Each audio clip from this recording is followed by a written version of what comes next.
10 ரூபா பிஸ்கெட் ஒன்று தானே. இந்தாப்பா. அண்ணா ஒண்ணு போதுண்ணா. பை ஒன் கெட் ஒன்பா. அண்ணா அந்த 10 ரூபா தாங்களேன். ஏன்பா? நீங்க தாங்களே சொல்றேன்.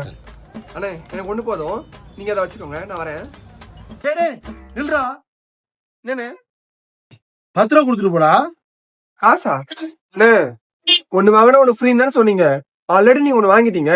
ஃப்ரீயா மட்டும் தானே தம்பிக்கு கொடுத்தீங்க. அதுக்கு எதுக்கு காசு? என்ன சின்ன பையன் ஏமாத்துறீங்களா? இது ஃப்ரீயா நீ வாங்கினியா? டேய் நீ தான் வாங்கவே இல்லையடா. அது ஒண்ணு வாங்கினா ஒண்ணு ஃப்ரீடா. என்னடா நீ என்ன ஏமாத்துற? ஒன்னும் புரியலையே. சொல்லுங்க அண்ணே நீங்களே ஒரு நியாயத்தை சொல்லுங்கண்ணே. ஒண்ணு வாங்கினா ஒண்ணு ஃப்ரீன்னாருண்ணே. ஒண்ணு வாங்கிட்டாராவது எனக்கு தம்பிக்கு தான் ஃப்ரீ கொடுத்தாருண்ணே. அதுக்கு காசு கேக்குறாருண்ணே. என்னப்பா கடைக்கு வரவங்களாம் இப்படிதான் ஏமாத்திட்டு இருக்கியா? தம்பி நீ போப்பா, நான் பாத்துக்கிறேன். தேங்க்ஸ்ண்ணே. ஏன் 10 ரூபாடா? என்னடா இது?